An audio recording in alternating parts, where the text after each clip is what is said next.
speaking of that, rabbits. I like rabbits. Since we went down the rabbit trail. But Okay. I have to give a disclaimer. we disclaim anything on this podcast. This section is a little disturbing. It's not super duper disturbing where it needs that much of a disclaimer, but a little bit. It's disturbing. It's kind of gross at points. Talks about women reproductive parts a little bit. Ew. So if you don't want your kids listening to that, Shame. Yeah. understandable. So do you guys, Andrew said he kind of heard about this. Do you guys know this story, Mary Toft? I might have seen like a reel about this a long time ago, Sounds very familiar.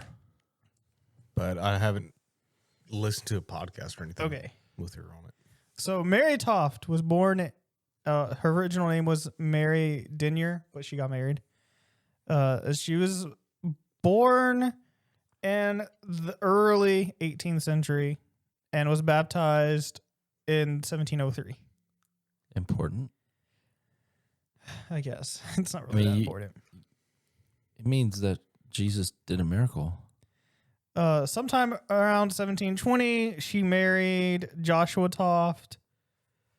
That's hence her name, Mary Toft. And by 1726, they had 2 children, but one daughter died a few months after birth. And one was married. One was named Thumper. No. So they had one child, James. Was it a rabbit? No, he was Oh. not. He was a person. Did the rabbit lay eggs? Sorry, I'm going to stop interrupting and let you read. No, he did not lay It eggs. was a boy, dude. They can't lay Jeez. eggs. Unless he was a seahorse. It doesn't matter. It's the Easter Bunny, dude. The Easter Bunny's male. Unless it was a seahorse and he wasn't. She was considered to be healthy and strong, small, fair complexion, and what she she was called by one of her doctors, quote, stupid and sullen in temper. Wow. So your average woman at 1725. But I say that as a joke, but not really. They weren't educated. She was a peasant and not educated. So she was illiterate, Dumb. just a wife, a stay-at-home wife, basically. Just a normal wife at the time.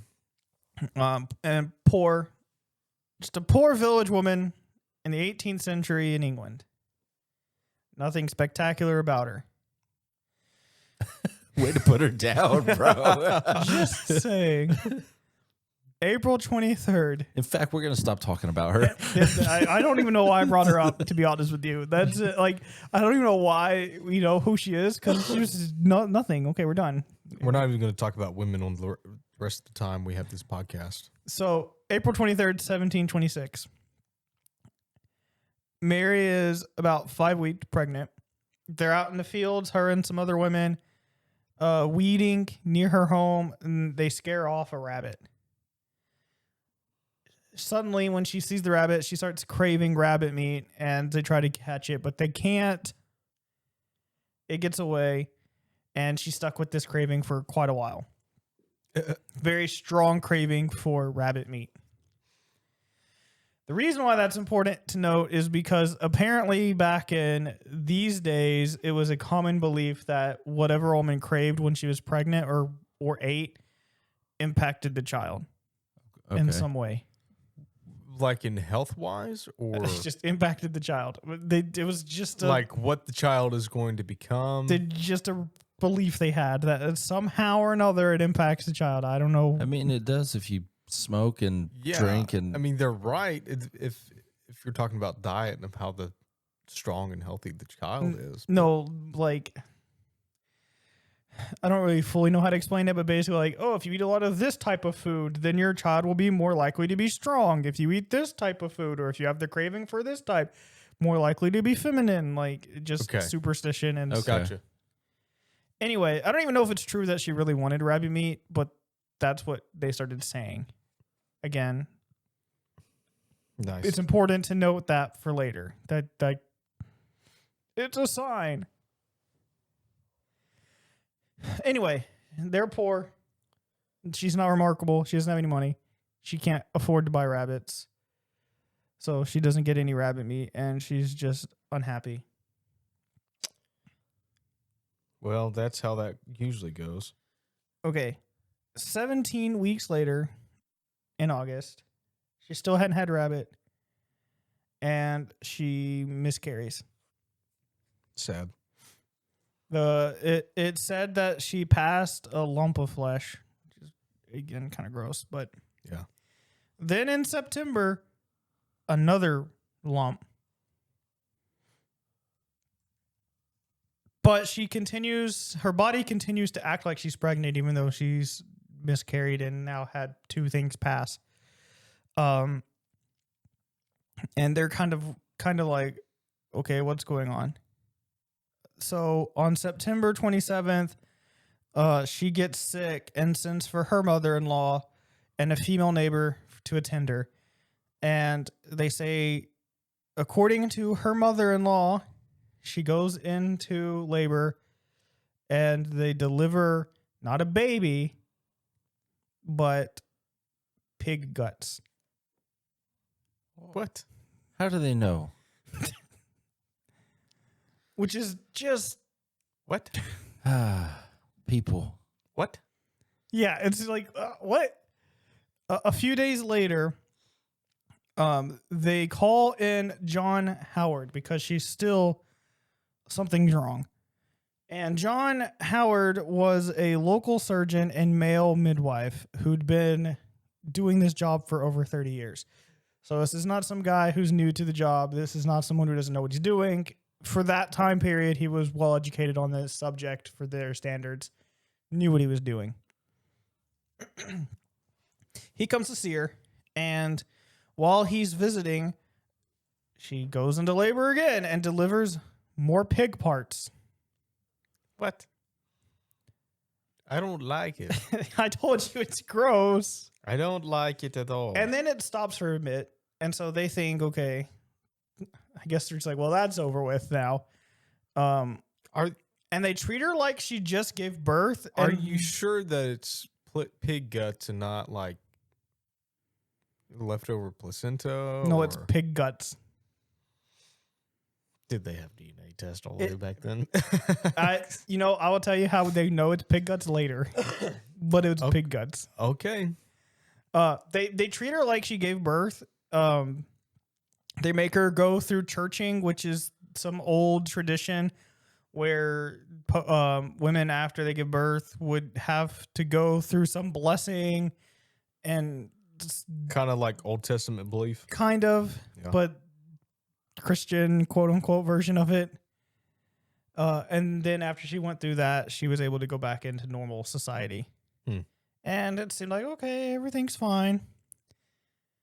Then in October, Of course. it starts back up again. The month of Halloween. But this time it's not pig guts. It's pieces of dead rabbit. John Howard is still there. And because it's harder for him to manage from distance, because I guess he's traveling back and forth from where he is, he moves her to Guilford, which is where he is, so he can monitor the situation. He writes to a man named Nathaniel St. Andre. St. Andre was a Swiss-born physician who moved to England when he was younger and eventually became appointed a surgeon and the anatomist to the royal court. So this is the king's physician, or treats people, in royalty. Yeah. He's the guy that knows what to do.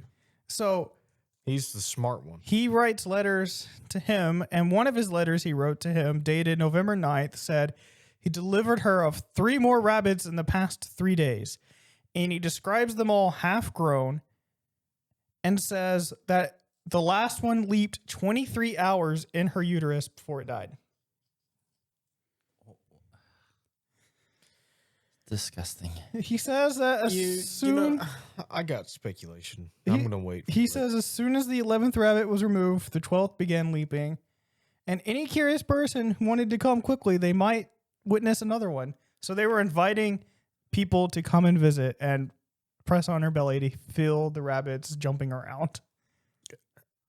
First of all, This sounds like an incredible hoax. let's just invite everybody and anybody. I bet she's very comfortable with that.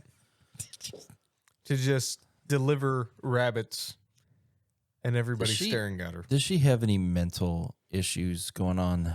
Yeah. She's poor. Well, there's That the is biggest the mental one. issue. I remember when I She's had that. unremarkable. I still have that. So they're inviting people to come visit and see her.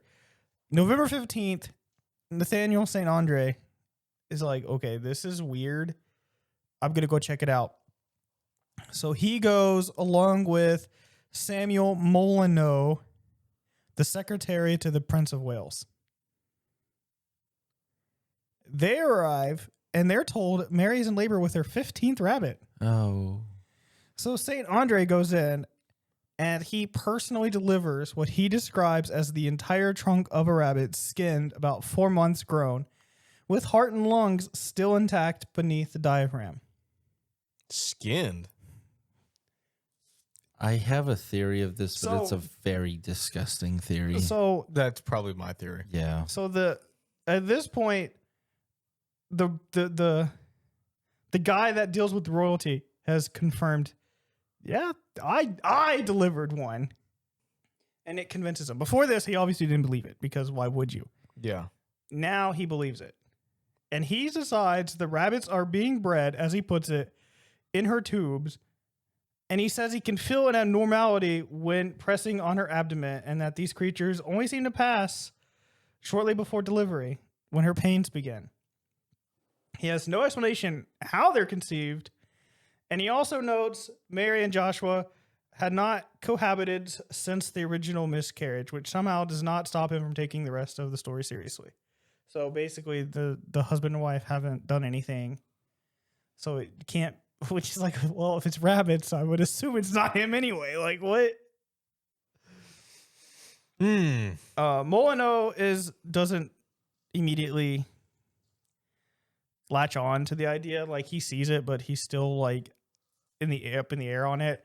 But later he says he saw no sign of fraud and said, I'll just let those decide who want to decide if it's real or not.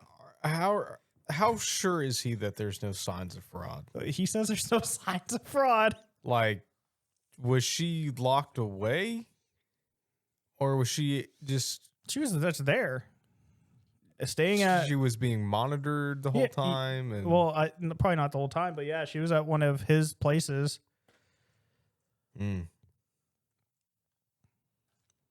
So Mary continues producing rabbit parts. Sometimes they emerge stripped of skin, sometimes not. The skin is sometimes different colors. St. Andre studies them carefully. And it also says that occasionally there would be what looks like paws and portions of the insides of a cat. What? And that this is the part that he somehow didn't find suspicious at all, was that oftentimes that smelled like the rabbits were freshly killed. Yeah. Yeah. So this becomes a spectacle. People come and visit. I've got a theory. Then on November 20th, Syracuse Elhers, the surgeon to the king's German household, comes. And John Howard wouldn't let him come in at first because he said, oh, you might scare her. So he's resistant to letting him come in. But eventually lets him come in. And so he comes in and examines her. And he also delivers more animal parts. Enough that... So how much time has gone by so far? This started in September, now we're November, so 2 months. So he comes in skeptical, he delivers. He's not fully convinced, but he's starting to lean more toward, okay, yeah, something's happening here. And he tells Mary he will speak to the king about arranging a pension for her. Why? I don't know. Maybe it's their version of welfare. She can't work because of this. So people come and they start claiming, "Oh, we can feel the movement of the rabbits." Like it becomes a big thing. She's getting a lot of attention for this. Yeah. Yeah. Suspiciously.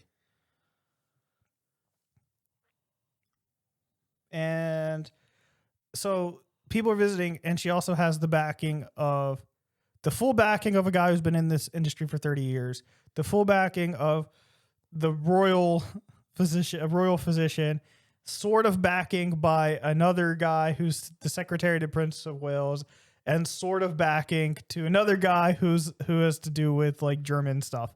So notable people are all saying, I was there when she delivered, or I personally delivered, and a few of them are reserved in full support.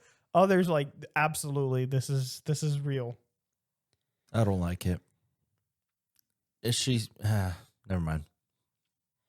November 26th, they go before the king, reporting their findings in person and showing him some of the rabbits. So not even the king has personally seen some of it. Not in person seeing it happening, but the results. Yeah. I don't like. And then St. Andre writes to Sir Richard Manningham, another physician and fellow of both the Royal Society and the College of Physicians, saying he will come and discuss Mary's case. So he comes on November 28th, along with German doctor and midwife, Mr. Limborg, and they're told the king wants him to go and examine. So they leave at 4 a.m., arrive at noon. Manningham examines her, writes about it later in his diary, and says she doesn't look pregnant, but there is a lump on her right side that hurts when pressed, and modern writers sometimes suggested it could be an infection. So he didn't write that part. That's added. Yeah. Like he felt something there. People are like, probably an infection. She's also producing milk still. Okay.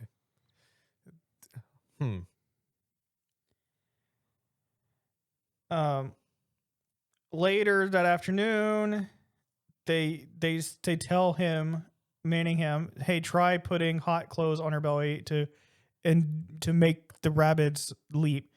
And so he does, and he feels it. He feels a motion like something leaping within the right side of her abdomen where he had already felt the hardness, like the lump.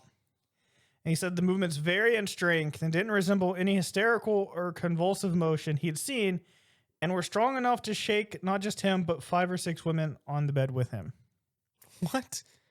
Then 30 minutes after he and the others leave, Howard brings him a piece of membrane he says she just delivered. So he didn't see it, but he saw the after effects of it. Manning believes it's a hog's bladder, and he says he does not think it could have been where they say it was. Basically saying, yeah, I don't think that came out of her. And Mary starts crying because she's like, you think I'm lying? Yes. Women. And so Manningham argues that this is a fraud. St. Andre refuses to accept that, insisting that this is the dumbest thing. St. Andre's logic is that because some of the rabbits are in their fetal stages of growth, these pregnancies must be real. Oh, no. So I should have asked this a lot earlier. Is she delivering parts of adult rabbits or They're young. young rabbits? Yeah. Okay. Like young enough to where the rabbits don't have hair? Like when they're first born? I don't know. They said the first one was skinned, or one of them was skinned. Some of them were like early stages. Some of them were like a few months old. Okay. But I don't think any of them were like full grown. Okay. Still all weird. Doesn't matter. I don't like it.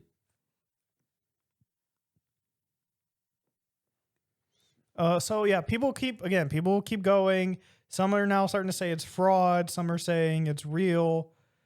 And some people are saying they don't know whether they should trust their eyes or their ears. What does that mean? Meaning there are people saying it's not real, but I'm seeing it. Because people are going there Yeah. and seeing it. Yeah. Okay. And the entire time, Mary is going under repeated internal examinations from different curious medical people. Then, December 4th. So it started September 27th and is now December 4th. This has been basically nonstop since then. A man named Thomas Howard, a porter at the Bognio where Mary is staying, reports that Mary secretly obtained a rabbit from him. Ooh, So busted. she is arrested and questioned, and she denies it.